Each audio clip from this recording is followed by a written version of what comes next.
All right, this week's legislative update. We've got some updates from last week's update as bills are moving along in the process.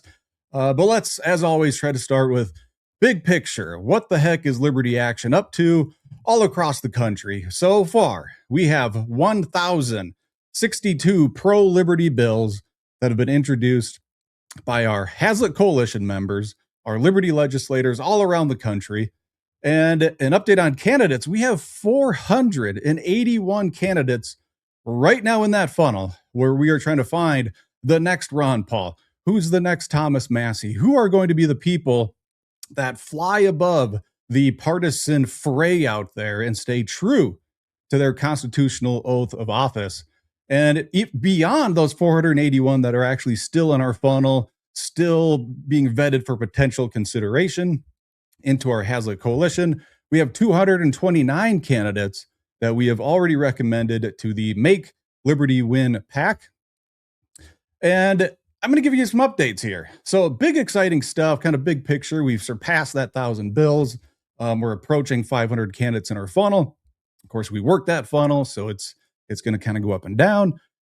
But first things first, I want to talk about Idaho. Idaho is such an interesting state. And we have Hazlitt members, about our 340 or so Hazlitt members across the country. We have quite a few in Idaho. But unfortunately, we have one of our Hazlitt members who is displaying bad political behavior. And unlike most organizations, we actually hold these people accountable. So in Idaho, we have House Bill 745. This bill soared out of the House, overwhelming numbers. There's 32 authors on House Bill 745. And what House Bill 745 does is it simply says, look, if you're a part of a public union, you can't use taxpayer resources to just automatically deduct those union dues. You want to join a public union? Fine, but you have to cut a check to them directly. That we shouldn't be using taxpayer dollars to deduct these things to funnel the money into union bosses' coffers. But we have Senator Dan Foreman in Idaho, who is one of the authors on House Bill 745, who is obviously trying to kill this bill. An author of the bill is trying to kill the bill. I think it was March 4th, so that's 8 days ago. This bill was passed out of the House, brought over to the Senate, and referred to Senator Foreman's Commerce and Human Resources Committee. And it's been sitting there for over a week. And the committee deadline in the opposing chamber is coming up. It's March 20th in Idaho. And so Senator Foreman, we hold people accountable. We are issuing 2 strikes to Senator Foreman. We have a 3-strike policy, 3 strikes and you're out of the Hazlitt Coalition. Strike 1 is going to be absolutely no communication whatsoever with what on earth is going on with this bill. He is the committee chair of the Commerce and Human Resources Committee. No communication. And at this point, it's obvious he is attempting to kill the bill. In fact, we have sources that are telling us just as much. So that's going to be strike 2. One more strike on Senator Dan Foreman in Idaho, and he is out of the Hazlitt Coalition. We're going to shift gears, go over towards Tennessee. Tennessee, we've got some big stuff happening, and I'm going to bring in our Northern Plains field manager once again, Hannah Detterman. Hannah, how you doing? Good. How about you? I'm doing okay. I could be doing better if this campus carry bill in Tennessee that we talked about last week was going a little better. What's going on with campus carry in Tennessee? So similar to what happened last week, the chair of the committee is holding our bill hostage again. So the excuse last week was we've got this big Kratom bill coming up. We're going to have to delay your bill to next week. And then we get to yesterday and we had to do the same thing. So our students showed up and the chair still refused to use his power to, throw these guys a bone and hear their bill that they're organizing for. As you can see there, all those students showed up for the second time to testify for this bill, and they still refuse to hear it in the committee. Yeah, so I want to kind of elongate this story a little bit. For folks who didn't see it last week, I talked about it quite a bit. We had like 20 students show up last week to testify to say, hey, we're students. We live on campus. We obviously go to campus. We want campus carry passed. They showed up to the committee hearing. It was on the schedule. And I mean, you had a great point last week. How do committee chairs normally, when they're respectful of testifiers, how do they normally behave when they see, holy cow, there's 20 people who are all here for one bill? Well, in my experience lobbying, when I go to these committee meetings, I've seen many times the chair will rearrange the agenda. They'll say something like, so and so came from across the country to testify on this bill, and we have all these people here in the room today. We're going to hear this bill first so that they have a chance to be heard. And the chair of this committee, Clay, just does not have the courtesy to do that for our 20 plus students who are coming out to testify for campus carry. So Yeah, and yesterday they're in spring break right now, right? The local college are on spring break, but they still showed up yesterday. They prioritized testifying on behalf of campus carry over going to spring break, which to me is pretty wild that college kids would say, you know what? I'm going to wait on my spring break vacation. I'm not going to go home. I'm going to go to Nashville. I'm going to go to the Capitol and try to fight for the passage of campus carry. yeah, exactly. Well, here, I want to show everybody because this is very interesting. Here's Clay Doggett. Once again, Clay Doggett is dogging these college students. Here's his website. You can see his phone number there. It's maybe a little small. Maybe it's just small for me, but hopefully you can see that okay. You can see his phone number. Reach out to Clay Doggett. Ask him, why are you dogging the college students, Clay? And notice on his community involvement, there's a theme here. Tennessee Firearms Association, National Rifle Association, Gun Owners of America. He's using these organizational brands, these names, to tout himself as some big pro-gun guy, obviously, or he wouldn't have listed these things. And yet he's killing campus carry. Unbelievable. It is unbelievable. Like the hypocrisy of it to present yourself as some big pro 2A person, but then also work to kill pro Second Amendment legislation. So what ended up happening yesterday was the same thing what happened last week, right? He said, well, we'll just punt another week. We'll do this on the 18th when it was supposed to happen on the 11th. It was supposed to happen on the 4th. So I would encourage you and the students in Tennessee, don't let this guy win. Show up again on March 18th. Show up in even bigger numbers. Make it very clear to Representative Doggett, you don't get to sidestep the college students who are going to be affected by this legislation. A little bit of a fun story, some inside baseball. Yeah. We did a phone bank a couple weeks ago, calling the members. Everyone on the committee got a phone call from our students, urging them to support HB 2514, which is the campus carry bill. And I heard from one of our student leaders that Clay was calling students back and chewing them out on the phone for calling him. Oh, you're allowed to do that. You can call elected officials. There's nothing illegal about that. Yes, not only can you, I would say you should, because when these people want your vote, when they need you, they're calling you, they're knocking on your door, they're sending you emails. These people are relentless when they need something from you in the terms of, what happens at the ballot box. But God forbid you actually call a politician when you want something from them. Like, that is pretty disgusting behavior to call college students. And it sounds like somewhat berate them for daring to bother these so important legislators. Especially if he's pro 2A, he should be all about this. But Yep. I sense a little hypocrisy there, which of course runs rampant all across politics across the country. So please, college students, show back up. If you're watching this, you're in Tennessee, call Clay Doggett up and ask him to stop dogging the college students. Let's shift gears. Let's go to South Carolina. Oh, wait, not South Carolina. I want to go up to West Virginia because I think we owe everybody an update on Senate Bill 963. We talked about it last week. I know you didn't join me, Hannah, but it passed out of the Senate in pretty, flying colors. So it shifted over to the House, but the House refused to even have a hearing on it. And the session in West Virginia is done midnight on March 14th. I think that's this Saturday night at midnight. So thankfully, Hazlitt member Chris Anders, delegate Chris Anders, in West Virginia this morning. Today is what, March 12th. I don't know when people are going to watch this, but this morning on March 12th, Chris Sanders decided he's going to try to pull this bill from the table and try to get a vote on this thing because it's time is running out to get this done. And unfortunately, despite passing the Senate with like 65% of the vote, I've got the vote board here. In the West Virginia House of Delegates, this bill was killed, led by Speaker Hanshaw. They killed the Second Amendment bill that would safeguard your due process rights and prevent red flag gun seizures from happening in a big way. Only 17 delegates in West Virginia voted to pull this from the table, take it from the table, and let's take action on it now, since session's going to be done in like 2 days.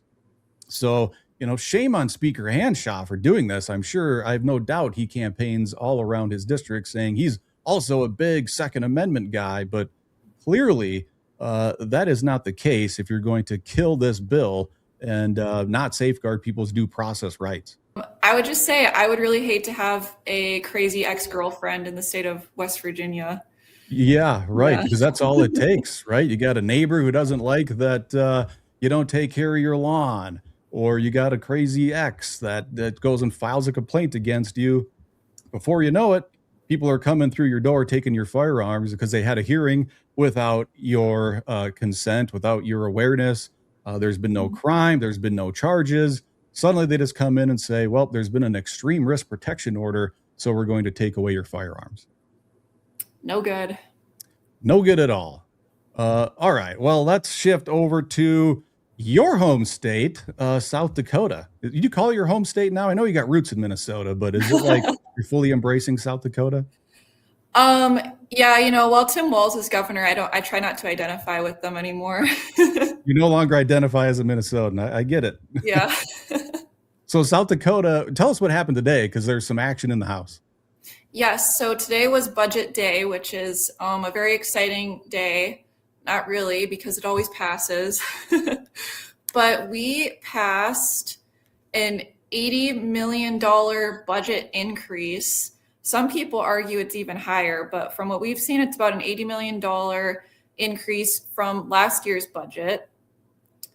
They're bringing in a bunch of new stuff, typical things you see in the governor's budget. A lot of increases in social services funding, which some might call welfare programs. We're getting a lot of money towards infrastructure, like IT hardening is some language that I've seen. $10 million to IT. We're getting airport expansions, $30 million. Public broadcasting is getting almost $300,000 in additional funding. Lots of crazy things going on in here. There's 61 pages. I'm not going to read all of it because I know all of it is mostly nonsense. Yeah. Well, if we just kind of simplify this for folks, one of the questions we ask on our candidate surveys is, would you ever vote for a state budget that's bigger than the prior state budget? And of course, the answer we want to see is heck no, because that is growth in government. And some people try to weasel out with, well, a 2 to 3% increase to kind of match inflation makes sense. Of course, I'm against that. It's time to slash the size of government. I think we could cut the size of government in my home state of Minnesota in half, and most people would not even feel any difference. So what we're looking at here is the House vote that just took place, a couple hours ago, I guess at 12:48 p.m. Today. And all the red votes are obviously the good votes in this case. These are the people who voted against the budget. The green votes are the people saying, what the heck, let's just grow government by $80 million. And you notice the trend? What's the trend in this voting board, Hannah? Well, I'm noticing that our Hazlet members have stood strong, and only about 10 other people have decided to stand with them.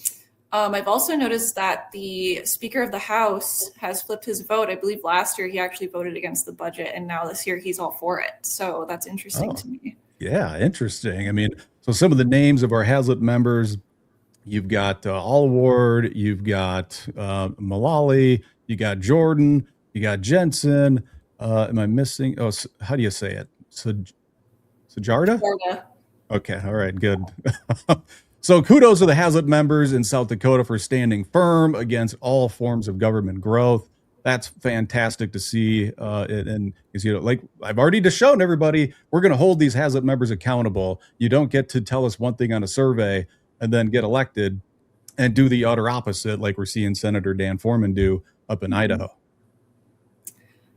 Yes, and Dylan Jordan and Tina Mullally, they stood on the floor actually and spoke on this bill. Dylan attempted to challenge the ruling of the speaker. He motioned, I don't remember the exact motion, but basically he was pointing out in this motion that this bill is 61 pages and not everything in here is related. So he was motioning for everything to be split up into separate bills and they could vote on, the budget that way. The speaker didn't like that, was trying to, keep everyone on track. So Dylan called a roll call vote on challenging the ruling of the speaker. So that was pretty fun. And Tina pointed out that over half of the South Dakota state budget is federal funding. I believe it's actually around the 60% mark, which makes South Dakota a welfare state because we're getting money from the federal government, and who's paying for that? Everyone else in the country. Yep. So, yeah. Everybody else is subsidizing South Dakota, and it happens all over the place. We are just not we, but politicians are just addicted to spending money. They know they can sprinkle cash upon their districts. Then they got to go back and say, look what we have provided you, vote for me again. And unfortunately, a lot of people say, yeah, that's great that we have this thing. And of course, in our mind, it's your job as an elected official is very simple. It's just protect our God-given rights and, provide some basic services and all that sort of stuff. But I'm convinced most of these state budgets could be slashed 20, 30, 40, 50%. Obviously, the federal government's spending like $7 to $8 trillion a year. That could probably fund the entire country if we actually had any fiscal conservatism inside of us. Yeah, exactly. They're really excited to go home and tell everybody that I'm spending $300,000, probably more than your home is worth, on public broadcasting that you probably don't even watch. So yeah, why on earth? In this, we have all these ways of gathering content, getting the news, knowing what's going on. Communication has never flowed faster than it does in 2026, and will only get faster and more efficient at it. Why is government involved in radio, TV, or any of these things? And why are we funding it? It makes absolutely no sense. Exactly. Well, I'm going to throw kind of a curveball here because I just remembered while we're talking South Dakota, we've got some action in Minnesota. So just today, in my home state, you've got roots. I know you're denying that you have Minnesota roots and you identify South Dakota now. But Senator Wiesenberg, another Hazlet member, has finally shown that there's somebody serious about the daycare fraud in Minnesota. This is huge news. Frankly, if this doesn't end up on cable news networks, then I've officially lost faith in the national news media. Senator Wiesenberg today in Minnesota introduced Senate File 4421, which, just that number alone is kind of mind-boggling that there are over 4,400 bills in the Minnesota Senate. But this bill, Senate File 4421, kills the daycare program that Nick Shirley made viral all across the world, I'm left to assume, because as I do a bunch of traveling and there's all sorts of signs. I saw like a tire shop in Cheyenne, Wyoming, that on the outside it said running low on cash, opening a Minnesota daycare. So finally, and I rumor has it, Representative Drew Roach is going to introduce the companion bill in the House, I think on Monday, where all of the other solutions that are being brought forward by other Minnesota legislators all involve, we need to grow government, to give Keith Ellison another $1.2 million to fight fraud, or they want a new auditor to audit the old bureaucracy. So I guess the new bureaucracy we can trust to audit the old bureaucracy. We see legislators in Minnesota trying to sidestep this massive issue. But finally, Senator Wiesenberg just takes a shot right at the heart of the fraud and drops a bill saying, let's just kill this whole program because it's obviously squandering billions upon billions of dollars of taxpayer money. Wow, sad day for Quality Leering Center. Oh, right, right. Sad, sad day. So we'll see how far we can get those bills moved in the House and the Senate here in Minnesota. Hopefully, we get a roll call vote and we get into everybody on the record, because the rumor now and some of the data is showing that the program's up to 90% fraudulent. And that should be unacceptable for leftists, for conservatives. Everybody should agree. If people are ripping off 90% of the program, how about we just kill the program? Yeah. All right. Well, let's go. I got something fun. I think I played this for you already, but we're going to shift over to the Southeast and go to South Carolina. And I'm going to tease you with the really fun part. We're going to play this part first. H 4216. We've been talking about it for about a month. It finally got up for a vote today in the House here. And so this bill is being masqueraded around by the establishment that this is a massive income tax cut for the people of South Carolina. But the reality is, H 4216 increases the income tax on about 25% of South Carolinians. And so they took action on this. I actually think this was a couple days ago, March 10th, maybe. So everybody who voted yes for this bill, that is a vote to increase your income taxes. Everybody who voted no, or their names are in red, they voted against raising your income taxes. So you always, it can get a little confusing when we're showing these voting boards, but in a nutshell, green votes are a bad vote. Red votes are a good vote. Red votes are saying, no, we don't need to increase income taxes on 25% of South Carolinians.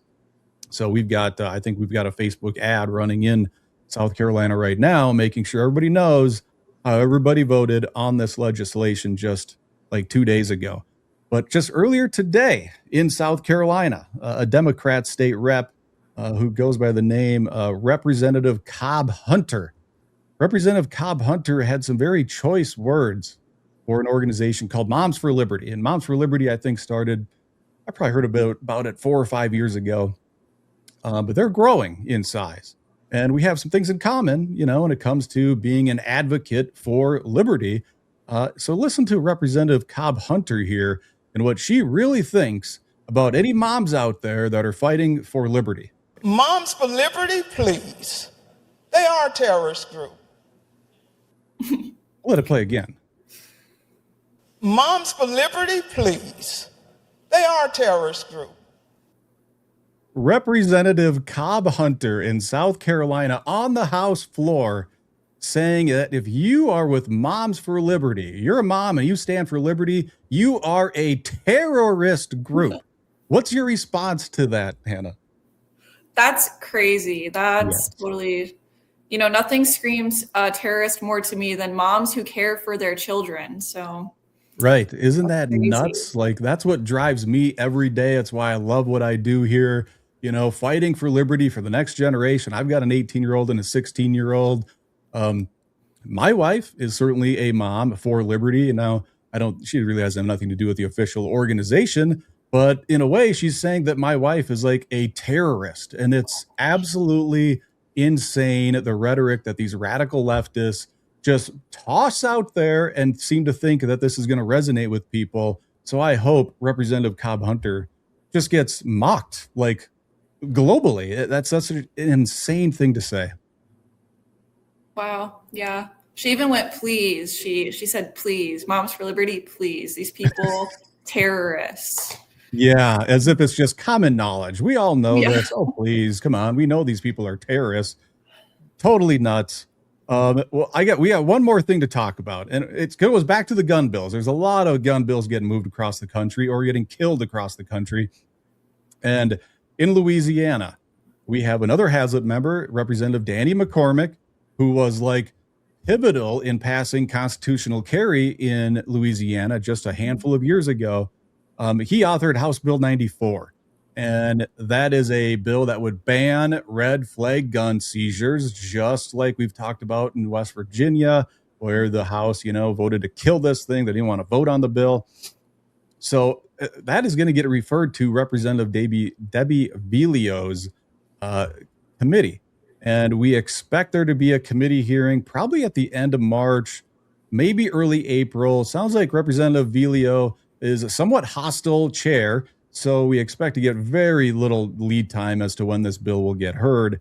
So we're encouraging people, if you are in Jefferson Parish in particular, and Debbie Vilio is your state rep, reach out to her at 504 468 8603, and I'll give it to you again, 504 468 8603.